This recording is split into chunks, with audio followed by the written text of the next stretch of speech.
Welcome back to another episode of Excalibur CCG TV's Talking Comics. We're your hosts. I'm Randy. I'm Mark. And we are here to talk about the new books that will be on the shelf. Wednesday morning, July 4th, 2018, we will be open. We will be open. We'll have fireworks going in the store. That's right. By fireworks, we mean all these new number ones. They're popping everywhere. Pop, pop, pop, pop. That's pop, right. Pop. Popping like the booty. It's kind of a white thing to say. All right. If you have consider the source. Yes. If you have not visited our store before and you need to find your way to one of our two locations, either in Shreveport, Louisiana or Texarkana, Texas, you can find directions or a phone number to help get you there on our website, ExcaliburCCG.com, or our Facebook page. We are still talking about the big announcement for us. I don't know if it's necessarily a big announcement, but it's a big deal. Right. It's GeekCon 2018 still coming on the horizon. That's right. And whereas I should probably correct one of our customers from earlier today, Supergirl and Flash will not be there, but Helen Slater and John Wesley Shipp yes. will be. So it's they are different people's persons. Geekathon, that's what some dude called it yesterday. Geekathon. Yeah. So they will be there. Remember, it's August 17th through 19th, and we have Saturday passes for $20 and weekend passes for $25. Indeed. So lots of fun. You can come look at the sign. If you're looking at the sign on the door, just look at it on the outside before you open the door and let all of our air conditioning Please. out. We suffer. Yes, because it lets a lot more heat in than it lets air conditioning out. Absolutely.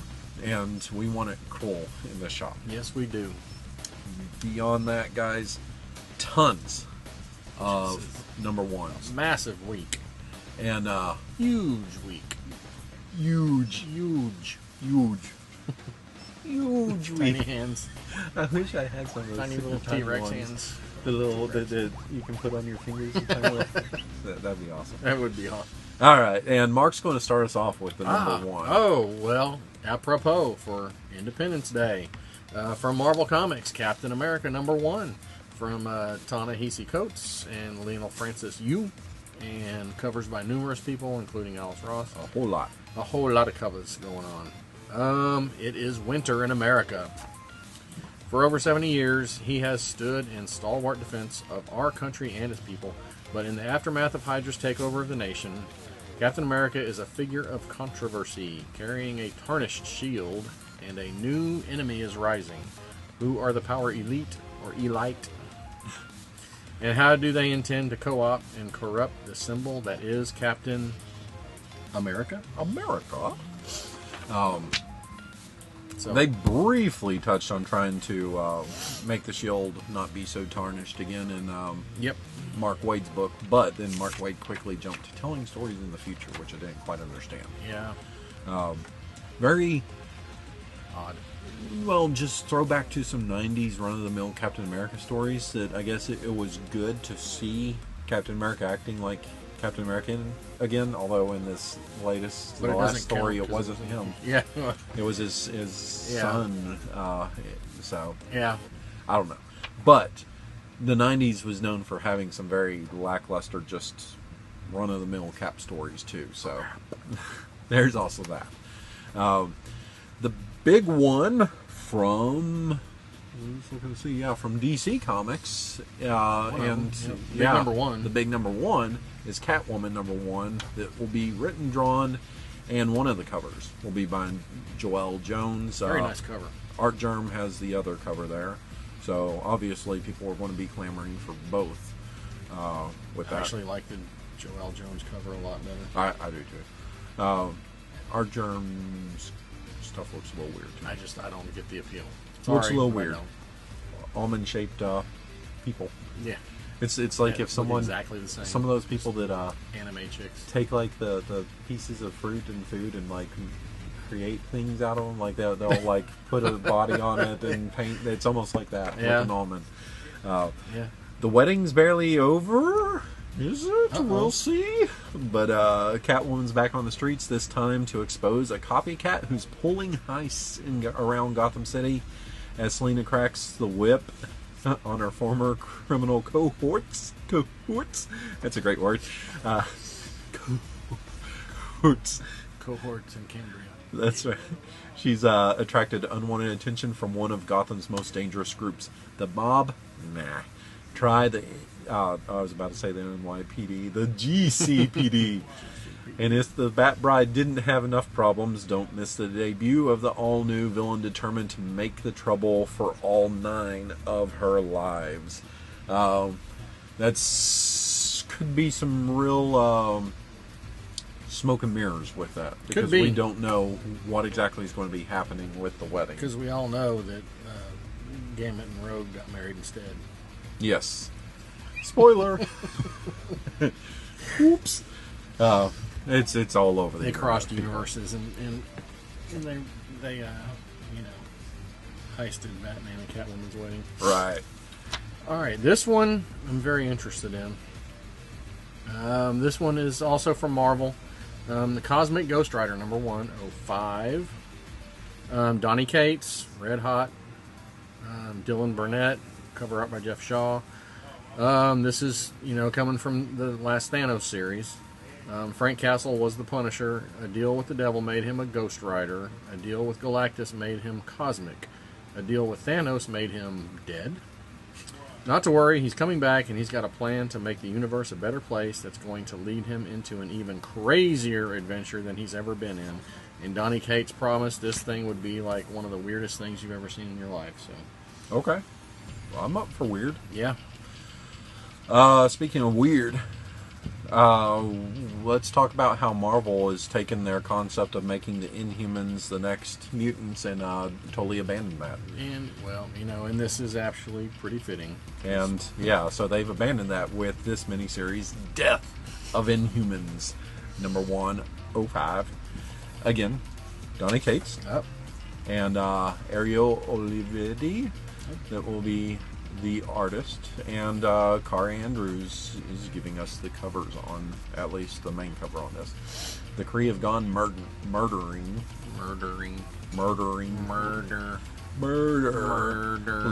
leaving behind a message: join or die. Thousands of Inhumans have already made their choice. The evidence floats bleeding in space. Black Bolt and his family are next. So the family that are but aren't Kree are going to have to join or die. Or die. Or die. Or bleed in space. Yeah. There's a really great cover of Medusa, like, wrapped around, kind of sobbing at the tombstone of Black Bolt. She wanted pepperoni, and they gave her sausage. Oh, man. Black Bolt gave her sausage? What do you want on your tombstone? Okay, here we go from Dynamite Entertainment. Elvira. Oh, Mistress of the Dark, number 1. This is David Abalone. Dave Acosta on the art. Joseph Michael Linsner on cover art. One of them. I'm sure there'll be a photo cover. It's Dynamite. Yeah, there it is. Yeah. The Mistress of the Dark has become unstuck in time. Elvira crashes Mary Shelley's Monster Weekend, beginning an epic journey through horror history, stalked by the most terrifying nightmare to ever walk the earth. I'm assuming that's going to be Frankenstein's monster. Most likely. So, a new little Elvira series. It's actually Elvira. She's just not hosting a bad movie or comic. Or leading into, some comic there. So she's actually starring. Yeah, there's a great cover that I think it was Robert Hack and Francavilla that teamed up on the drawing of it. But Joseph Michael Linsner getting active in comics again, because he's got something in that Vampirella one that just came out. Oh, like an actual short. Taking her back to. He's involved somehow with that Vampirella book I saw. He was like getting Vampirella back to basics and all that. Oh, okay. Regular Vampirella instead of future weird. Yeah, on a motorcycle. Yeah. All right, from Boom Studios. Boom. I'm looking forward to this. This is the sequel to The Power of the Dark Crystal. This is Jim Henson's Beneath the Dark Crystal, issue 1 of 12-issue series, just like last time. I think the last one was written by Spurrier, but this is Adam Smith, and Alexandria Huntington will be providing the art, as well as cover art by Benjamin Dewey, and David Peterson will have the subcovers for it. The realm of Mithra is being rebuilt by the newly crowned Ember Queen Therma, but while she seeks to save all people, a long-forgotten tribe of firelings disputes the legitimacy of her reign. And they have proof that another fireling is the true heir to the throne, which is interesting because her mother was the queen, so there must be another daughter. Data. Alright, I'm moving over to IDW. This is The Cape Fallen, #1, from Joe Hill, I guess is the name of the character? No, Joe Hill, that's Stephen King's son. He created the character. The Cape is the character he created. I had no idea. Yeah. Okay. They did like 2 other miniseries. I remember the miniseries, but I had no idea. Okay, Jason Chiaramella? I don't know. And writing, and Zach Howard on the art and covers. During the original tale told in Joe Hill's The Cape, our protagonist turned antisocial antagonist. It's a lot of syllables. Eric disappeared for 3 days as he got comfortable with his new abilities. What the hell? That's a question, apparently. Where did he go? What did he do? And more importantly, who died during this period? The original creators return to tell a hyper-detailed and hyper-grim story of this soul lost period. Soul lost period. I'm confused completely. I don't know. I don't know. What's hypergrim mean? I don't know any of those words. I don't know what any of them meant. Here's a rare publication to talk about. Benitez Productions I don't gives think us. we've ever done that. Yeah, I know that. Lady Mechanika, Dame Sans Mercy. Lady Mechanika. It's #1 of 3. This is one of those. It's a pretty girl art. Many people will come and get this very quickly because pretty girl art's always popular. Written, drawn by Joe Benitez, and he has some help with the writing from M. Chin. There are usually a couple of covers for the book, both featuring pretty girls, because that's what he does. Lady Mechanika finally has a solid clue to her forgotten past, but the investigation becomes overshadowed by her concern for Mr. Lewis when his behavior suddenly turns erratic and potentially dangerous. Upon meeting a beautiful and enigmatic young widow.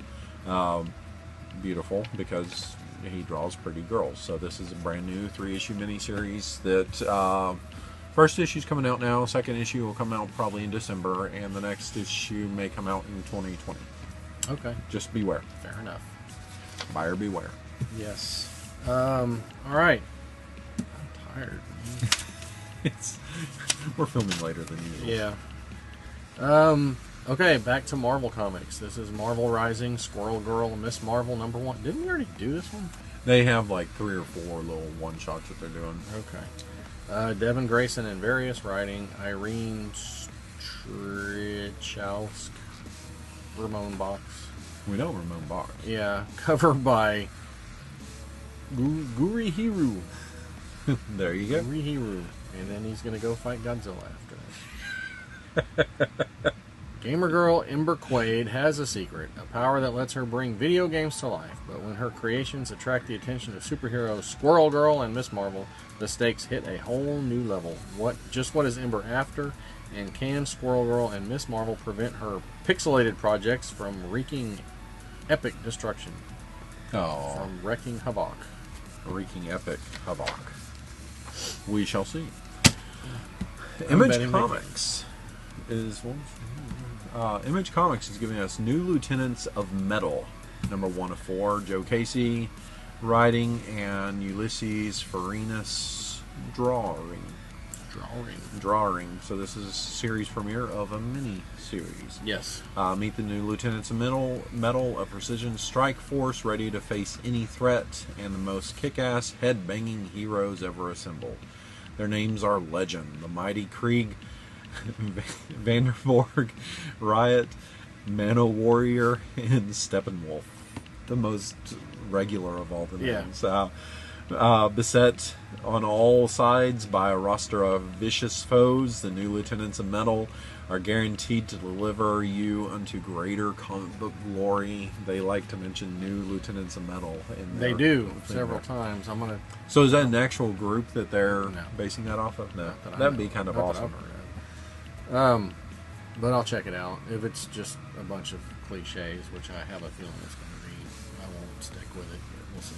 We'll see. Joe Casey can write some fun stuff. He can. All right. From Dynamite Entertainment again. Okay. Back to, this is Project Superpowers, another Project Superpowers series, number 0. This is a 10-cent comic. So while you're loading up on the other Big Guns books, just throw in this little 10-center in there. This is written by Rob Williams and art by Sergio Davila. Francesco Mattina with a one cover. An all-new threat faces the Earth while the team faces turmoil from within and must overcome all obstacles to prove their worth and value in a world that desperately needs its heroes. The Death-Defying Devil, Samson, Black Terror, Masquerade, Green Llama, Scarab, and more are all here as the adventure begins again, featuring an introductory story leading right into the all-new number 1 next month. Project Superpowers number 0 is action-packed and introductory priced. Includes bonus materials and 16 pages of original story, so you get a lot of stuff for 10 cents. And if you're wanting a break from the big 2 or whatever, this is actually kind of a fun group of heroes. Absolutely.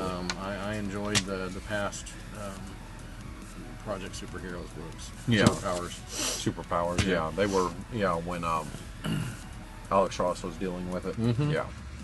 Last up, for the new ones from Dark Horse, this is Quantum Age from the world of Black Hammer number 1. So they are forever expanding this very good, well put together universe. I've enjoyed everything with it. This is, of course, Jeff Lemire writing, and Wilfredo Torres is your artist here. Plus covers by Torres, and somebody else is doing the other cover. Stewart's just the colorist or something. Set in the world of the Eisner Award-winning Black Hammer series, but 1,000 years in the future, a collection of superheroes inspired by the legendary heroes of Black Hammer Farm must band together to save the planet from the authoritarian regime. A young Martian must find a way to reform the Quantum League to save the world while solving the riddle of what happened to the greatest heroes of the 20th century. If you don't know everything that's going on with this by now, this is taking a look at a lot of the...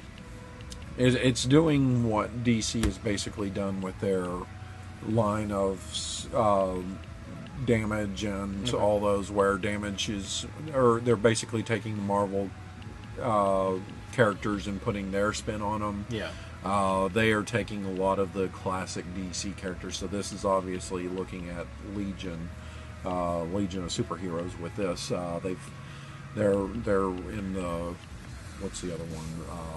Quantum Age, Age of Doom is kind of taking a look at the 90s, stuff that Warren Ellis and Alan Moore and Grant Morrison were doing with comics, 90s, 2000s, and whatnot. So everything is kind of, sometimes there's a little more effort put into it, sometimes there's a little less on, was it Dr. Tomorrow? The character's actual name is James Robinson. And James Robinson wrote the Starman series there. That's kind of cool. Yeah, so there wasn't a lot of creativity put in it, but there's a lot of acknowledging this is where it's coming from. But it's a good throwback to some yesteryear kind of reading with it. At least his name wasn't like Joe Tomorrow. Joe Tomorrow. Or Tom Tomorrow. Tom Tomorrow. If Jim Lee were writing it. Yeah. Not Jim Lee, Stan Lee.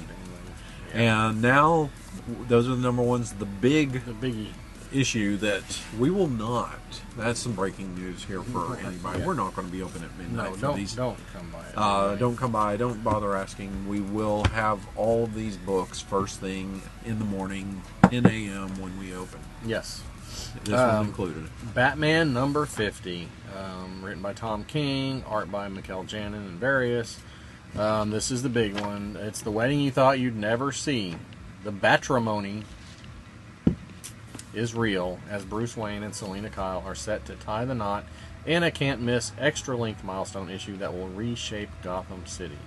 All their friends and a few enemies will be party to a comic book coupling for the ages. Superstar scribe Tom King officiates the sure-to-be offbeat nuptials, joined by an all-star lineup of guest classic Bat artists doffing their hats to the lucky couple in a series of pre-wedding flashback scenes sure to set the romantic mood, which they're probably always fighting, and I'm sure it's like a joke thing. But, I don't know, chum. That's the big one. Matrimony was quite dated. Yeah, that was pretty bad. Yeah.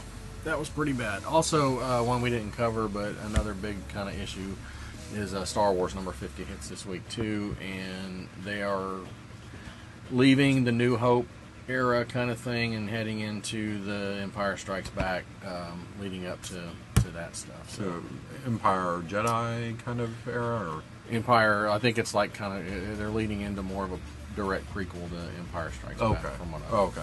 Well, they needed to move away from that movie. Are fixing to happen. So yeah, they needed to move away from that. Not that it wasn't bad. It was just getting to a point where you were going to forever change the characters that were in Empire there, and so something needed to be done. Now on to our segment where we're talking about something you can find in our comic book store right now, something old, something new, something borrowed, something blue, like the writing on my comic here.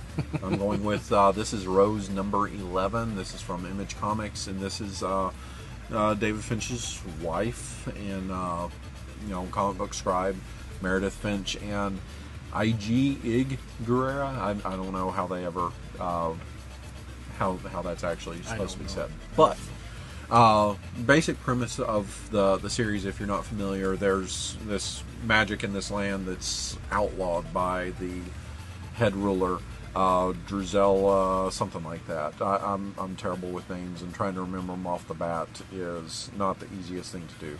But I think that name sounds close enough, Drusilla.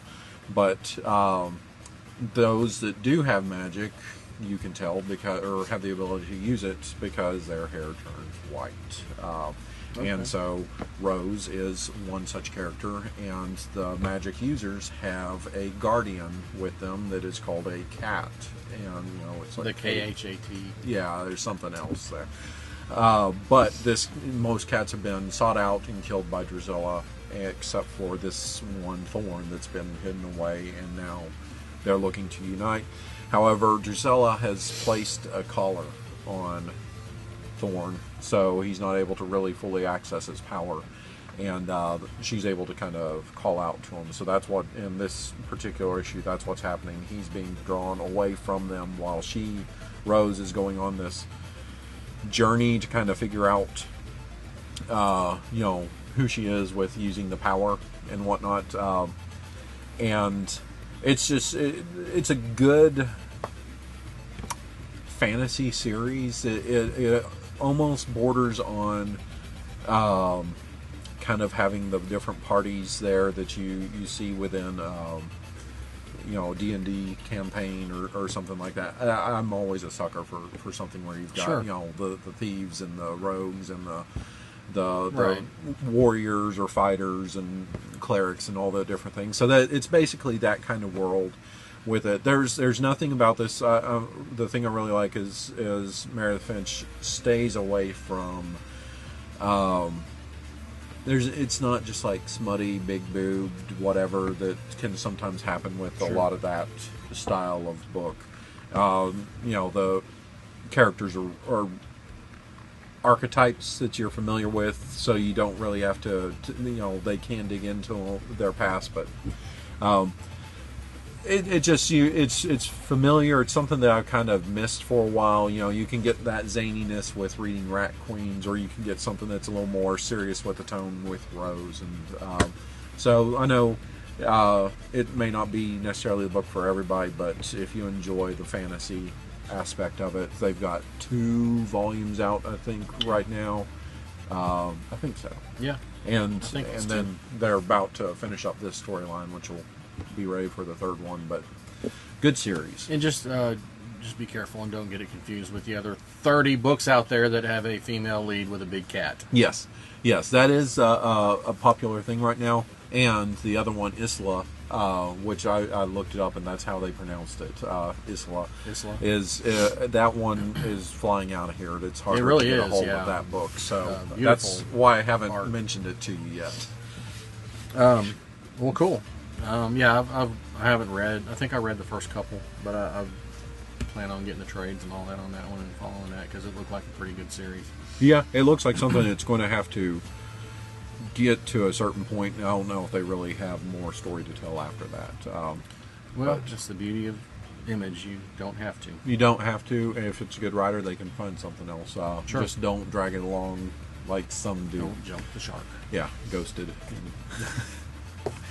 All right, so mine is not a single issue. It's a collection. Marvel are putting out these great, wonderful epic collections, which are 20-something issues of runs. They're doing it, I think, mostly by years now is how they're doing the volumes. This is early. This is volume 2 of the Thor run. This one's called When Titans Clash. It's all Lee Kirby Thor stuff. And this was a really cool part of the run. This introduced the Olympians, first time he met Hercules, and they fought. It's got a really kick-ass fight with Thor and the Hulk. That's like a lost tale of what happened to Thor and the Hulk, like in an early Avengers tale when they kind of disappeared from the book for a while. They have this massive, really cool fight. This introduces the Absorbing Man. The Destroyer is in here for the first time. I'll tell you what issues it covers. It's Journey into Mystery 110 through 125, annual number 1 of Thor 126 through 130, and they always do little stuff. Marvel put out a little comedy book called Not Brand X back in the day, and this has a little bit of material from that. That's another thing these epic collections do, and on like the Iron Fist one, they have some materials from the Deadly Hands of Kung Fu Black and White magazine and all that. Oh, so these are really awesome. If you like old Marvel, these are fantastic volumes, and they've got a ton of them out now. They've got Spider-Man, FF, Black Panther covering the old Jungle Actions, Iron Fist, Iron Man, Captain America. I mean, X-Men. Just they're wonderful. Excuse me. That's fascinating. No, what I was going to say with that, the thing that's cool, you were mentioning, it's all these firsts there. You know, nowadays, like, people jump at, oh, this book's coming out and it has the first appearance of this character or that character kind of thing.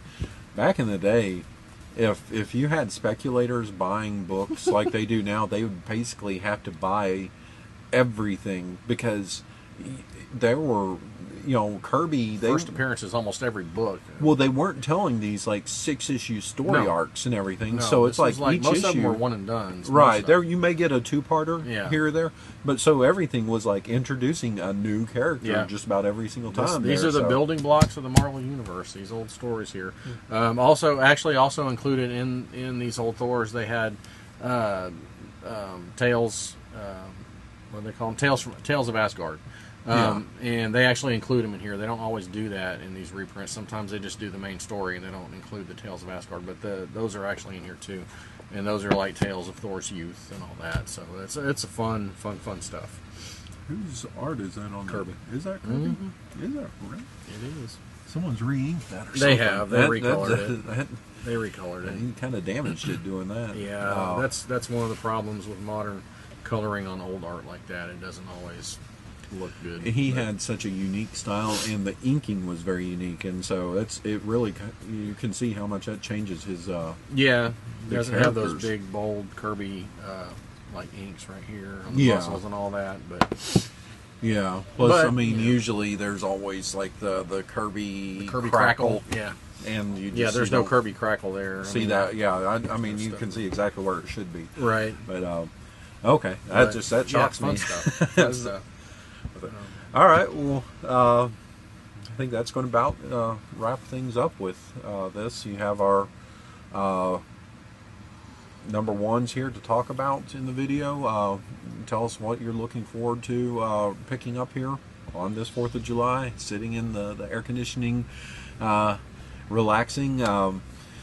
What, have you read any Rose yet? Are you enjoying the series? Have you picked up the Thor collection, either of the Epic collections there? Were there just 2? Oh no, gosh, They've got ones, more of them? There's like 6 or 7 now. Oh, okay, just Thor. they've gone that far into it. Yeah, I just knew, like Black Panther, there were like 4 of them they put out now. Some of them they have done more than others. yeah. So yeah, just share in the video what it is that you're reading right now. So remember to do all the regular things like share, subscribe, comment on the video. Make sure you get the word out on what we do with the video, and that we're trying to prepare people for that week, what to pick up. If you're wanting to be any more prepared than that, then you can go to our Facebook page or our website, excaliburccg.com, and you can see how Mark gruelingly prepares for you the pre-ordering for books throughout the Previews magazine, and that you can get on board with that Different book every day. before it comes out, so that you're not having to scramble for a book that may already be sold out. I mean, we're seeing that more and more and more and more books are just selling out. Yeah. They're selling out, and sometimes they'll do a second print, sometimes they don't. That's the thing to do. Looking at that previews, and reading through, not just looking at the pictures in the previews, tells you that there's going to be Kingpin's daughter, so that it's not going to be sold in a book that's sold out already and you can't get a hold of, because the comic shop doesn't usually order too many copies of that particular book. So beyond that, anything else to add? No.